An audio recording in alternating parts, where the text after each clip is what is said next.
Thomas and the Treasure. Brendam Docks is a very busy place. Engines bring freight cars, cranes unload cargo,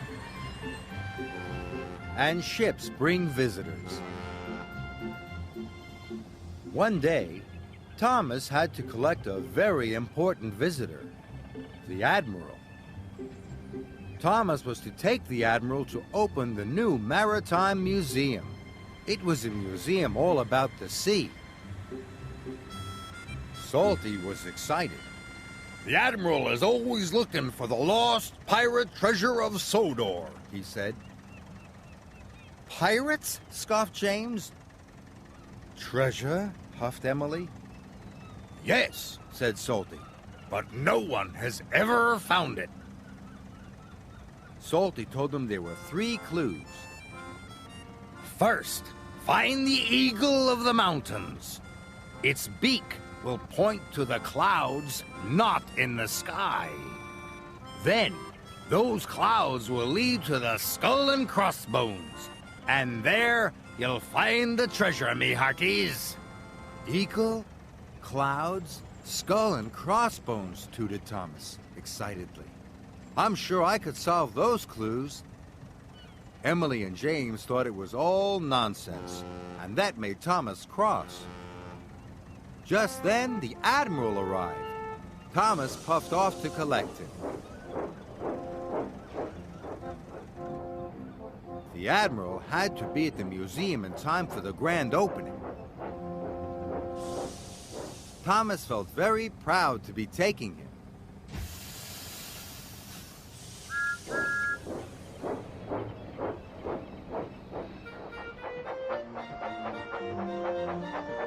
What if I arrived with the Admiral and a chest of pirate treasure, thought Thomas. That would show James and Emily. So Thomas chuffed onto the track away from the museum and set off into the mountains to look for the first clue. How could an eagle point the way, wondered Thomas. How could clouds not be in the sky? And Thomas knew he had never seen a skull and crossbones anywhere. Later, Emily puffed towards Thomas. "There's no such thing as treasure," she laughed. But Thomas paid no attention. The eagle of the mountains had to be somewhere. Then he saw something wonderful. A mountain that looked like an eagle. Thomas was very excited. "I found the first clue," he hooted happily. "Now I'll find the next one." The eagle's head would point the way. Suddenly, Thomas saw a track leading in the direction of the stone beak. "Where are you going, Thomas?" wished James. "To find the clouds that are not in the sky," whistled Thomas. "How silly," snorted James, and he chuffed away. But Thomas didn't mind. He knew the clouds were here somewhere. And then he saw them. The clouds not in the sky were reflections of clouds in the lake. "I've found the second clue," wished Thomas excitedly. "One more, and I'll find the treasure."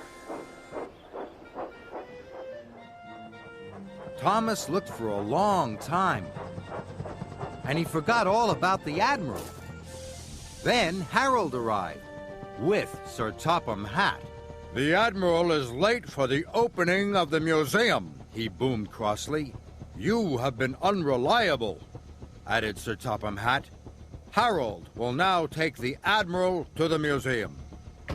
Thomas felt very foolish. If only he hadn't spent so much time looking for the clues. "Fancy believing in a silly old story," laughed Harold.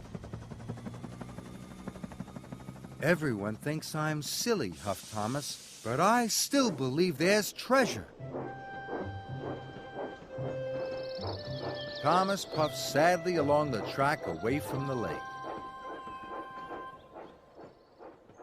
Thomas had never been this way before, so he didn't know where it would lead. It led him into a tunnel. At last, Thomas came to the end of the line.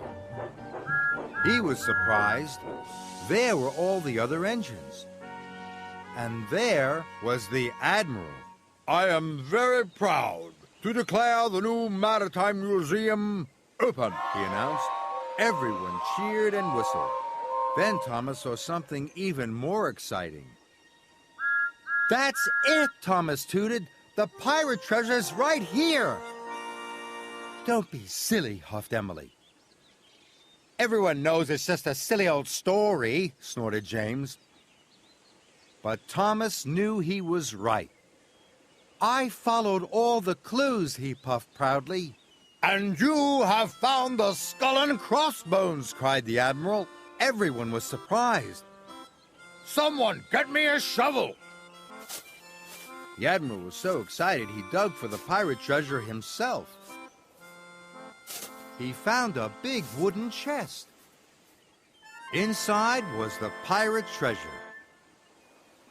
The pirate treasure will be the most important thing in the whole museum, said the Admiral. Thomas, boomed Sir Topham Hatt, you have made this the best opening ever. Thomas was very proud. He had been right to believe in Salty's story. He had found the treasure.